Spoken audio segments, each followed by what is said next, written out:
Hello, मैं विष्णुचंद्र गौड़ एक बार फिर वेस्टर्न फिलॉसफी जो बीए प्रथम वर्ष द्वितीय सेमेस्टर में आपका निर्धारित प्रश्न पत्र है।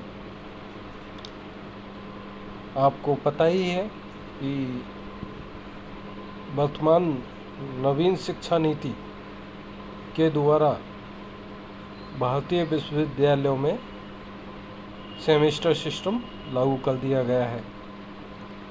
राजस्थान में भी सेमेस्टर सिस्टम लागू हो चुका है। बीए प्रथम वर्ष का प्रथम सेमेस्टर की परीक्षाएं हो चुकी है और उसका रिजल्ट अभी कुछ दिनों में आ जाएगा।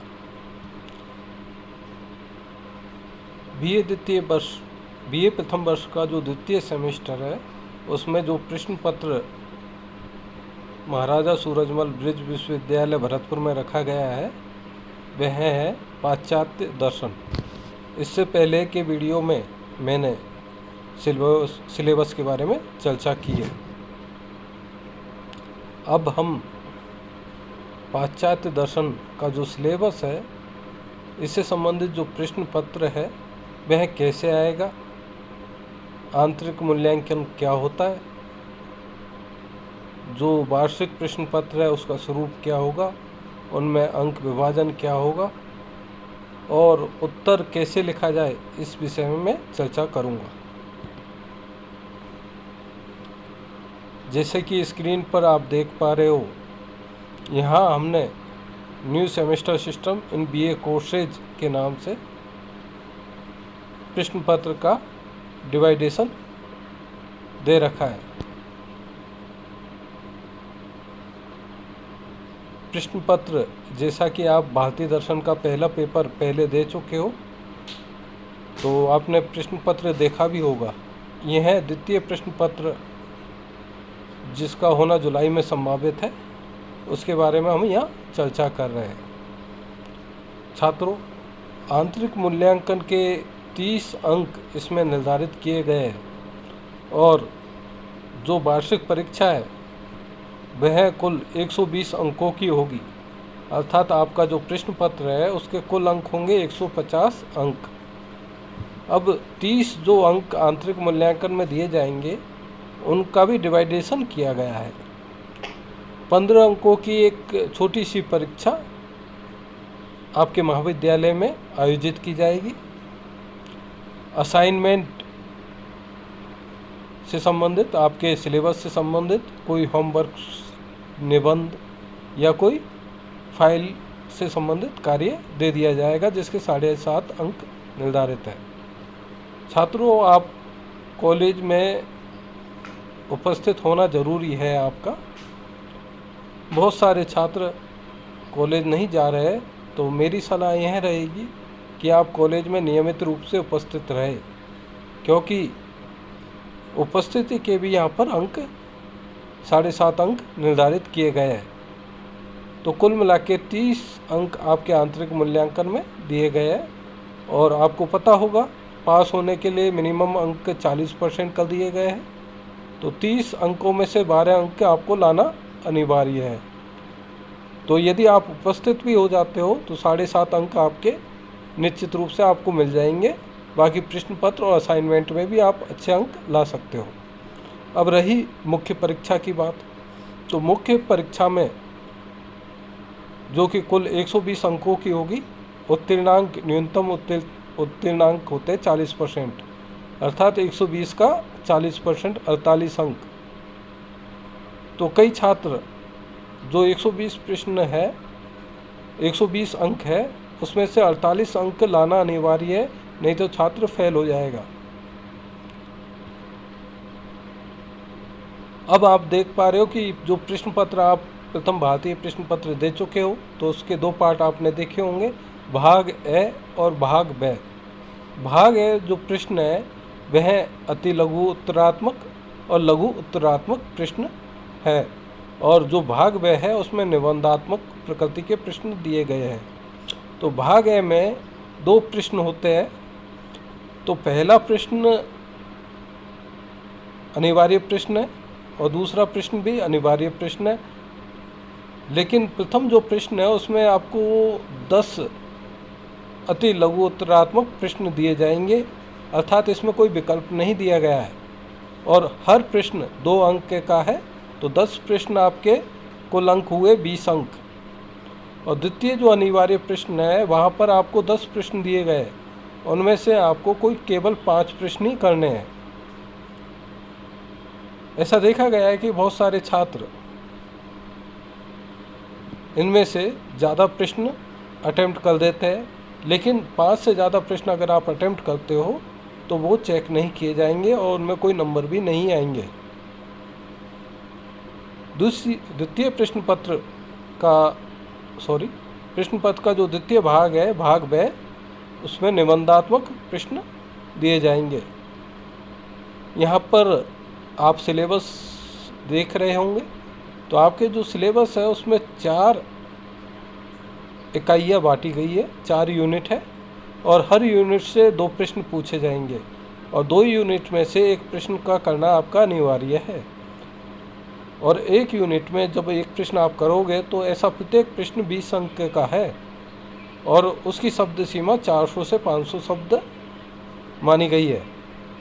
तो कुल 4 इकाई है, हर इकाई में 2 प्रश्न पूछे गए, उन 2 प्रश्नों में से एक प्रश्न करना है। हर 4 इकाई में से आपको एक एक प्रश्न चुनते हुए 4 प्रश्न अटेम्प्ट करने हैं, जिनके हुए कुल अंक 80 अंक। अब इन प्रश्नों को अटेम्प्ट कैसे किया जाए इसके बारे में भी हम चर्चा करेंगे। भाग ए में जो 2 प्रश्न आपके अनिवार्य रूप से दिए गए हैं, इनके बारे में हम चर्चा करते हैं। कई बार छात्रों को ये पता नहीं रहता कि 20 शब्द का मतलब कितने लाइन में उत्तर देना है।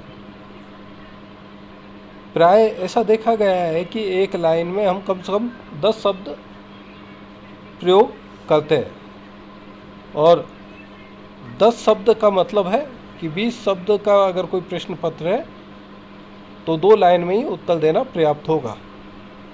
तो जो 10 प्रश्न अति लघु उत्तरात्मक पूछे गए हैं, अगर हम इन 10 प्रश्नों को हल करें तो मुश्किल से हमें 2 पेज की ज़रूरत पड़ेगी।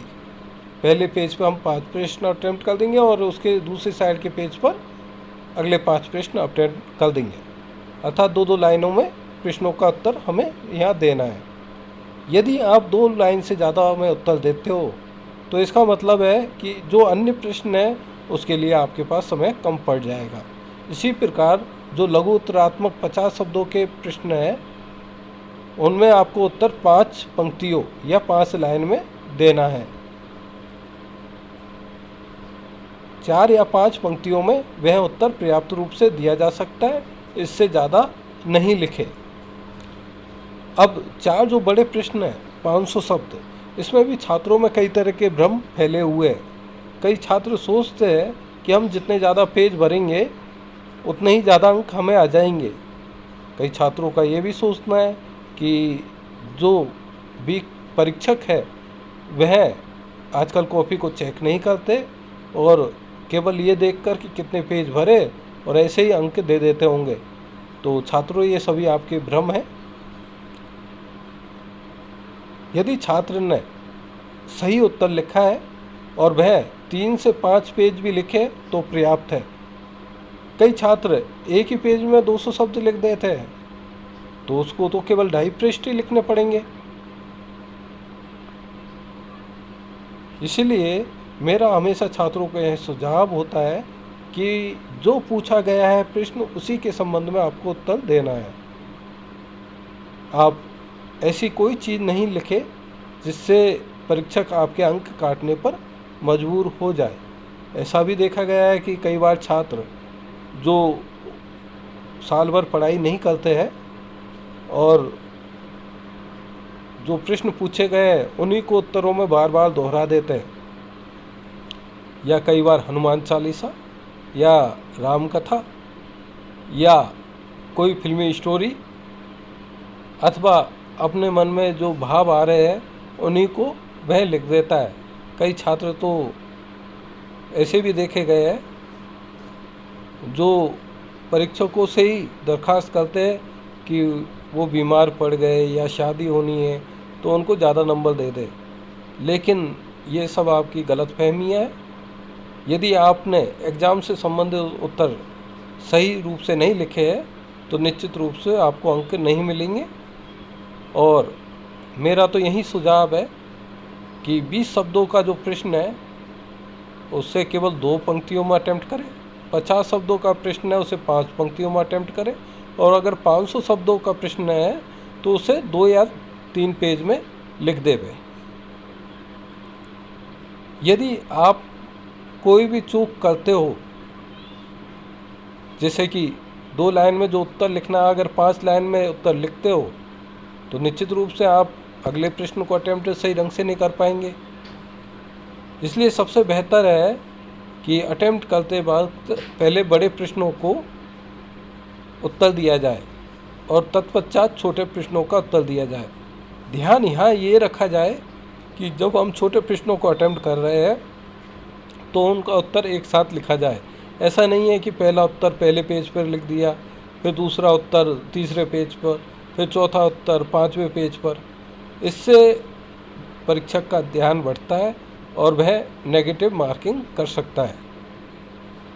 इसलिए 10 जब छोटे प्रश्नों को आप हल कर रहे हो तो 2 पृष्ठ बहुत है, और 5 लघु उत्तरात्मक जो प्रश्न है उसके लिए 2.5 पृष्ठ बहुत है। तो मेरा ये सुझाव था छात्रों। इससे अगले वीडियो में हम सॉफिस्ट जो है उनके बारे में जानेंगे। धन्यवाद।